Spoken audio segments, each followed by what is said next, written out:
Good morning. It's Saturday. It's day 3 of the She Is Me conference, and we are so blessed to have Heidi Platt here with us. Heidi, take it away. Hi, everybody. My name is Heidi Platt. I am a therapist in Oregon, Brookings, Oregon, actually. I've been working for the last year and a half as a mental health crisis therapist for Curry Community Health. And yesterday was actually my last day doing that job. And from here on, I'm going to be carrying my own caseload, and I'm working towards licensure. So I want to talk today a little bit about trauma and healing from trauma. From the youngest age that I can remember, about 3 years old, I was racked with chronic anxiety. Being in my body was really uncomfortable. Being in the moment was really uncomfortable. And I didn't know how to deal with it. So basically, I spent most of my time wishing that I wasn't in the moment that I was in and wishing that I was on to the next moment. In my head, I was going to feel more comfortable later than I was right now. And I lived most of my life that way. So when I was about 12 years old, my dad gave me some blackberry brandy in a jelly glass, about 2 inches in a jelly glass. And I drank that blackberry brandy. I sipped at it, and I felt this warmth come over me that just kind of spread from my toes up over the top of my head. And my brain went, this is the answer. This is the answer. And I couldn't wait until I was able to have that feeling again. I didn't drink at all, really. My dad would occasionally give me a little bit of wine. When I was about 17 years old, I remember having a beer after a football game, and that was pretty special. And then when I was 18 years old, I started drinking with friends at parties, and I drank to excess, right out the gate, pretty much right out the gate. And I really just all the time couldn't wait until I could have my next drink. And when I was 19 years old, it started getting really bad. When I was 20 years old, it got worse. And I had my first really serious suicide attempt, because what would happen for me was that feeling of anxiety would lift, but then I would fall into a really bad depression. So I would become suicidally depressed. I would drink to die. So I had my first really serious suicide attempt. I slit both my wrists, and I took a bottle of sleeping pills, and I ended up in the hospital, and they were drawing blood gases on me, and people were coming to say goodbye, and it was bad. But I didn't want to stop drinking. That was my answer. So I didn't want to stop drinking. I didn't get sober for the first time until I was 23 years old. And I went to a 12-step program, and I got sober. And I stayed sober for about 2.5 years. And then I thought that I had made it. I hadn't been willing to do any deep dive work on myself. I hadn't been willing to, I would do 1, 2, and 3. And then the 4-step seemed just too daunting and too uncomfortable for me. So I wasn't willing to take it. And I ended up drinking again. I drank again when my son was 11 months old, and I kept it a secret until I couldn't anymore. And I got pregnant with my second son, and I drank through most of that pregnancy until I was about 7 months pregnant. And then I decided that I was going to stop drinking, because I realized that if I was drunk when I went into labor, they might take the baby, and I didn't want that to happen. So selfishly, I stopped drinking. Maybe unselfishly, I don't know. Um, I got sober again when that son was 19 months old. I stayed sober until he was, uh, until, for 4.5 years until my kids were, 6 and like 7 and 5. And then I gave myself permission to drink again. I was stressed out. That was my reason. And drank again. I got sober again 9.5 years ago. And this is what happened. While I was at my rehab, I found yoga. And for the first time, without the help of drinking or drugs, and I had had a lot of drugs and a lot of drinking, um, I was able to be in my body and be comfortable. And that was a revelation for me. So, for the first time, just in the middle of a pose, my head would slow down enough to be in that moment and be present. And I realized that that was going to be my new answer, was to do yoga and to practice meditation and to be mindful and to be present, which had always been really, really uncomfortable. Another thing about it is that I was finally willing to do really, really, really deep dive work into myself, through therapy, through step work with a sponsor, through meditation and mindfulness. And I realized that I could be meditative in doing a lot of things. I could be meditative doing my quilting. I could be meditative doing my long walks that I do. I could be meditative speaking to someone else and just being slow down enough to just listen. That was a meditative piece for me. And it was a revelation. It was a real revelation for me. So that's what's been happening for the last 9.5 years, is that it's been a process for me. I do guided meditation at least 15 minutes every day. I do yoga at least 5 times a week. And for those times that I'm able to be present, I am not uncomfortable in my own body. The other things that's happened in the last 9.5 years is that and before that actually, is that I've realized that I had really deep trauma from my childhood. I was molested from a really young age until I was about 9.5 years old. And the only reason that molest stopped is because I started projectile vomiting all over him, and he left me alone. And I realized that sometimes our bodies find solutions that our mind can't, because what would happen is in between each molest, I would forget. And so my body took care of it. I also am a rape survivor. And at the age of 16, I developed a really serious eating disorder, and ended up being hospitalized because my digestive system just broke down. It wouldn't work anymore. And I had a doctor come to me at that time, at that hospitalization, and he said, Heidi, you don't have to carry the whole world on your shoulders.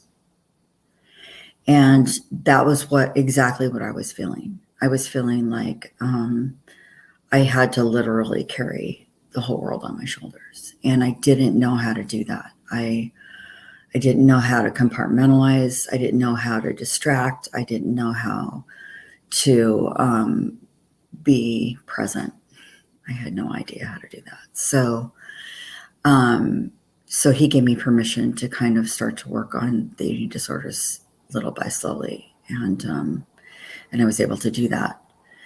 But at the same time, there weren't programs for people in 1979 that could allow you to start to work on yourself.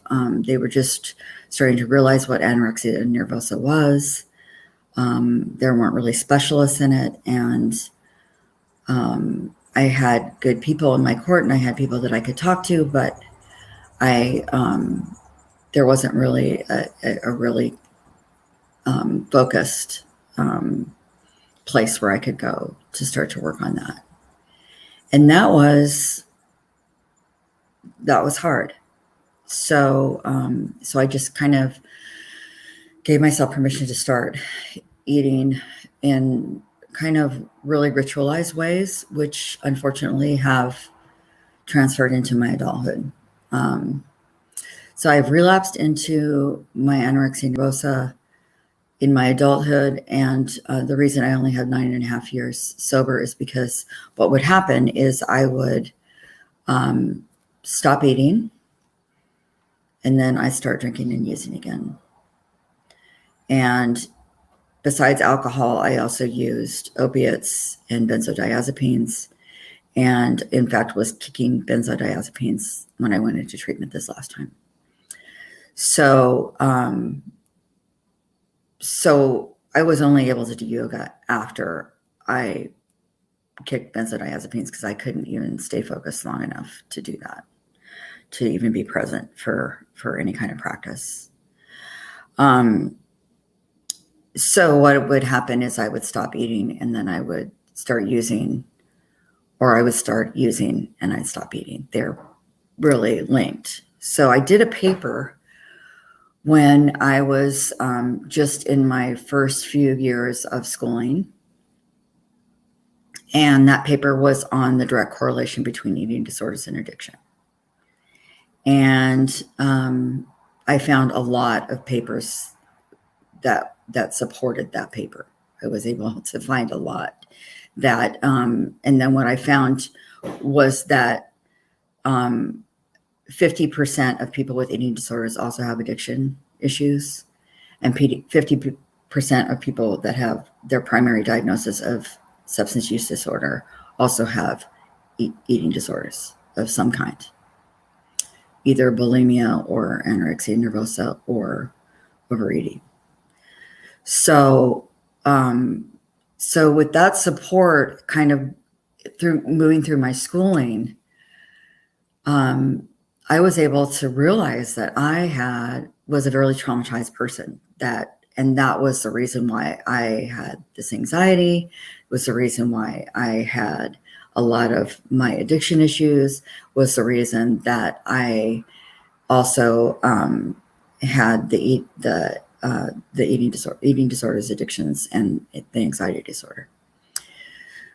And that was amazing for me to find out, because this was something that I always thought that I was broken, that the reason that I had the anxiety was because I was broken. The reason why I had the eating disorders was because I was broken. And the reason that I have substance use disorders are because I was broken.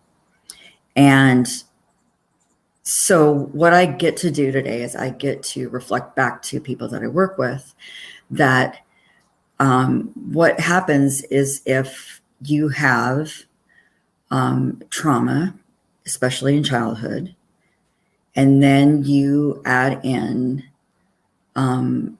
genes that have a propensity to that you're going to be having some kind of substance use disorder because you had it in your family. That accounts for about 50%. And then when you have trauma in your childhood, that flips on the switch. And I learned this by studying a lot of the work of Dr. Gabor Mate, and you can look him up. He wrote this really amazing book called In the Realm of Hungry Ghosts. And when I read that book, that was another aha moment for me, because he explains the disease of addiction so well in that book. And I remember one of the stories that he tells in there of he goes down to Vancouver's Lower East Side, which is kind of a slum ghetto area there. And he goes there and he is interviewing this young man who is addicted to heroin. And he asks him about the first time he used. And he said, it was like a warm hug. And I got that. To me, that first time that I drank that blackberry brandy, it was like a warm hug. And it wasn't that I wasn't receiving warm hugs from outside of myself, but I wasn't receiving, like, I had zero self-love. I loathed myself because I thought that for some reason I was the one who brought on the molest. I was the one who brought on the substance use disorders, and I was the one who brought on the eating disorders. I was broken. And that realization that that was the reason why alcohol first, and then opiates, and then benzodiazepines, and sometimes all three, became the answer for me, was because I wasn't willing to give myself those warm hugs, even though I was surrounding myself with people that were providing those warm hugs. I loathed myself. So in the last 9.5 years, I've really started to learn how to practice self-love by feeding myself right, by making sure that things that build the dopamine and serotonin in my brain, like the long walks that I take every day, the yoga that I do 5 times a week, the checking in with other people in recovery that I do on a daily basis, whether it's through meetings or on the phone or in person, that I am really building myself up and giving myself reasons to love myself. It's also in the work that I do. I love what I do for a living. I get to be part of the solution, real solution, instead of, maladaptive behaviors that I used in my past. But at the same time, I also get completely why my clients use some of the maladaptive behaviors that they do, because I did for a really, really long time. And I get to reflect back to them that they're doing the best that they can. And the other thing, that I try to give them is to ask the question, instead of what's wrong with you, what happened to you? Because some of my clients have never been asked that question. It's all about what's wrong with them. It's all about their diagnosis, whatever it is. It's never about what happened to you. I like to ask my clients about the first time that they drank and used, if that's one of their coping mechanisms. Because we never ask people about that, the first time that they used. There's a really good documentary called The First Day. And it was done by someone named Chris Herron. And I get to work today for the Herron Project. I get to facilitate groups for people, families of people that have someone in their family that is struggling with their substance use disorder, and I get to support them. But Chris Herron did this documentary called The First Day, and if you get a chance to watch it, it's one of the 30 for 30 documentaries, and he goes into high schools, and he asks these kids about the first time that they used, and he offers them different solutions other than alcohol and drugs for them. And he's not asking them to self-disclose that they don't want to, but he's asking them to think. And I was never asked that question. Why did you use the first time that you used? Why was that the answer for you the first time that you took a drink of blackberry brandy? And the truth of the matter is that I was asked to keep someone else's secrets from a really young age, and I didn't know that I could tell. And if I had known that, and my parents didn't know. My parents didn't know to ask. You know, that's the other thing. Is so today when I work with people and I ask them what happened to you, many times they're shocked because they've never been asked that question. And usually the next response is tears because they get to finally tell. So a lot of my growth around healing from my own trauma has been through my education, by doing work in trauma work, um, and looking at studies for trauma and what happens and how people heal, how different people heal from trauma has been really educational for me because it's been giving me a lot of permission in the last 9.5 years to heal myself and to seek my own therapy and to take care of myself in these ways. I remember talking to one of my classmates. This is when I was just going for I was just going to go for my certificate in addiction studies. And I was working on that certification, and one of my classmates said, "I don't meditate. I I don't know how. I can't sit still." And so I asked a question, not even knowing that this was going to be a good tool for me to use later. What gets you in the zone? And he said, "What do you mean?" And I said, "Well, what gets you in the zone? Like, is it a piece of music or a place?" And he said, "Oh, jazz. Jazz, listening to a piece of jazz music will get me in the zone." And I said, "That's meditation. What else?" And he said, "Going to the ocean. Man, I can sit on the beach over in Half Moon Bay and I can sit there and just zone out for hours. That's meditation." And he was like, "Oh." Because then I asked him the question, "Are you able to be present?" "Yeah, man, I'm just there. I'm not doing anything else. My head's just there. I'm not even hardly thinking of anything else." That's meditation. And so that kind of allowed me to kind of reframe what I think of as meditative behavior.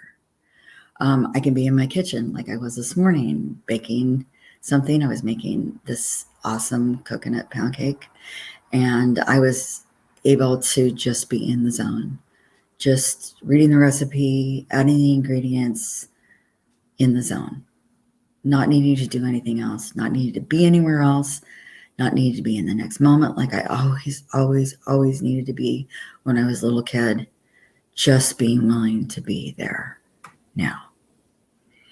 And so schooling has helped me to do that. So now I have a master's in addiction studies. I'm working as a therapist, and I've been re-traumatized by doing crisis work for the last year and a half. And because it's just trauma, it's just crisis every day, all day long. And that's been really hard. So I gave myself permission to ask to just move over to carry my own caseload, which is not to say that I'm not going to be re-traumatized, but maybe it'll be easier for me to compartmentalize my own stuff. I have done that. I've been willing and able to do that. But I've also become just kind of calloused, and I don't want to be that way in my work. I want to be able to be present again and not, and to have empathy and compassion and not to want to not be there when I'm hearing someone else's story, because we are our stories, and I value every story. People ask, somebody asked in a group the other day, how I'm able to remember their names, everybody's names. And I said, because I remember your stories. And when I remember your stories, I remember your name because we are our stories. And she was like, "Oh, I love stories. I love people. I love who you are. And I love listening to you." So I've been able to do that on a daily basis for a really long time, either through sponsorship or friendship or kinship with family or through my work. And I feel really valued by that. The other thing is that I really love the people that I work with, and I just kind of want to give a shout out now to the people that I'm going to work out with at Freedom Health Healthcare, because you guys are part of my family. I spend 8 hours a day with you. I value you and I love you, and you've given me a place to land that's been really, really um, kind of holding me, giving me that warm hug, and I get that at work as well as at home. And I also want to thank my family for kind of really giving me that value that I needed all my life. My family of origin, as well as the family that I've created with Ben and Zach and Dylan, and you guys have given me that hug back. You've been willing to let me be in the process of coming to love myself. My kids told me that they always knew that I loved them, even in my addiction.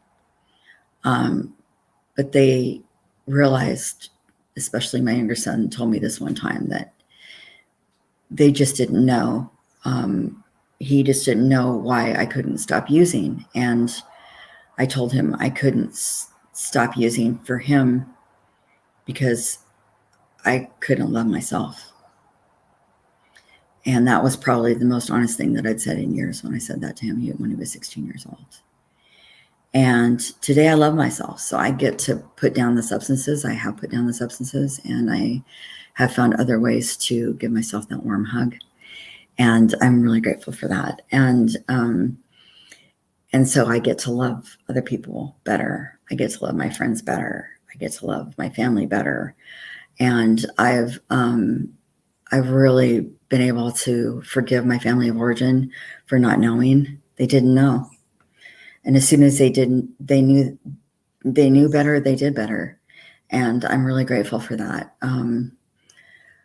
I love my folks. I love my family. I love my cousins. I've really built this community of people that I love and that love me back. And I'm really grateful for that. I hope that I'm able to do that for the people that I work with every day, because healing from trauma is my passion. Healing from trauma, I believe, is my life work. And that's all that I want to do from now until forever, whether I'm doing it in a work setting or if I'm doing it helping someone to heal from their trauma through friendship or kinship or sponsorship. That's what I want to do pretty much for the rest of my life. And also helping my kids heal from the trauma that I caused when I was using when they were growing up, because I realized that that's what I have to do. It has to be a living amends for me to be there for my kids. And so that's what I've chosen to do. And I'm grateful to be here. Thank you so much, Lisa, for letting me be a part of the She Is Me conference. I am dedicated to this work. I'm dedicated to helping other women, and I'm dedicated to being able to be there to do the next right thing so that I can show up, not just in my own life, but in the lives of other women, in the lives of other people. I have very dear friends here that hopefully get to see this, and I love you. I love you very much, and I'm so pleased to be able to be asked to be a part of this, because I wouldn't have been able to show up 9.5 years ago, and today I get to show up not only for my life but for the lives of others. So I really appreciate it. Thanks so much, Lisa. Thanks, Heidi. Thank you for being so brave and coming on the conference and sharing your story. I appreciate you. And we're soul sisters. I know. Yeah, I know. Thank you. yeah. Because if murder is wrong, at least we have baking. Yeah, that's right. Cupcakes. Okay, we are going to sign off. We'll be back at 12 o'clock in a half an hour to meet Shelly Johnson from Aloha Hemp. Yay! All right. Thanks, Heidi. Thank you. Bye. Bye.